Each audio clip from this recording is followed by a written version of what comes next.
Wali kukakos fax 256 muli mutya bachali bafe mugebale kubanga mutugoberera wamu n'okulaba bye tuteekayo nzize ne sanyuwe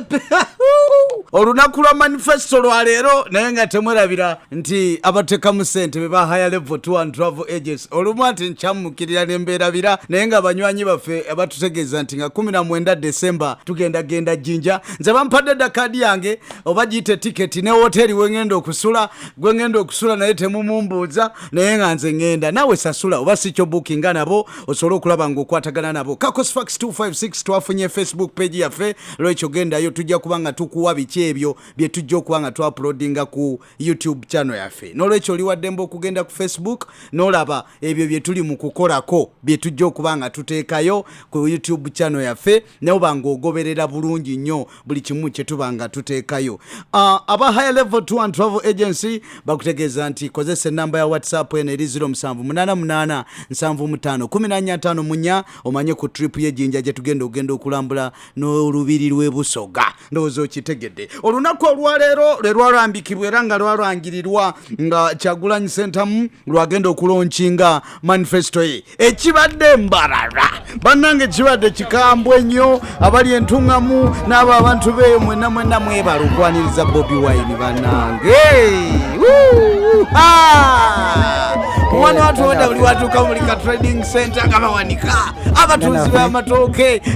kugambi twade tulowooza nti bamwete musanyuke naye yabazaako Mbarara mwebale wabula ekyennaku nti polisi ye yafunye ekisaawe kino nega nti wano we muyina okukolera naye ate era abantu basobodde okuwaguza abamu balabiddwako nga bawaguza nga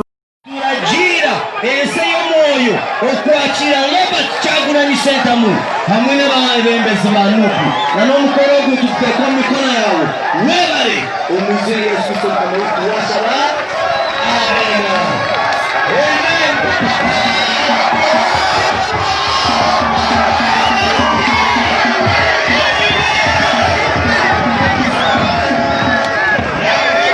okuwaguza abamu balabiddwako nga bawaguza nga bayita eri mbitooke mabega w'ekisaawe nga bayingira eri omanyi bamugambye twagala abantu 7 bokka naye abantu basobodde okuwaguza abalala polisi ebaganye okuyingira emisanvu gibadde ng'emisanvu ebintu bingi ebibadde Mbarara eyo naye tekiganye Kyagulanyi Ssentamu kutuuka awerekeddwako omwogezi w'ekibiina kya NUP gwe bayita Joel Ssenyonyi musajja watu alina ku miggo naye asobodde ogenda Zaake Francis Butebi abaddeyo omubaka w'Emityana municipality ndabye ku Segirinya wange Mr. Update omukyala ayagala okufuna ekifo ky'obwa meya mu kibuga Kampala Nabira nagayise Mpala naye mulabyeko ne chairman Nyanzi Bobi tagenze yeka agenze ne first lady manya sorry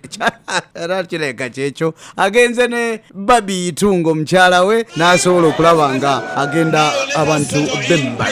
b'Mbarara mwebale nnyo mwebalire ddala. Bobi wine ayogedde ebintu bingi ebiri mu manifesto ye n'abalala bangi bintu bingi nnyo byesobola kuddamu kati byayogedde so nga ate mu ngeri emu n'aba FDC Patrick Amuliat ali gulu bo basobodde obakkiriza kuba bwe ntunuulira zino tenti ndabira ddala nga tenti zirimu abantu abasoba mu 7 bo babakkiriza ne babeerayo tubadde tukyali awo ngenza okulaba nga aba National Resistance Movement aba NRM ngenza olaba aba NRM nga bataddeyo ka post akalaga President Yoweri Kaguta Museveni naye lwatandika campaign ze kaposti kano kaze nga Kyagulanyi lwatongoza manifesto ye Mbarara kankakuwa okalabe omanye ddi omukulembeze w'eggwanga naye lwagenda okwogerako gye tuli ku radio ne ku TV ndabye ne bebe kulu akataddeyo akyali mu struggle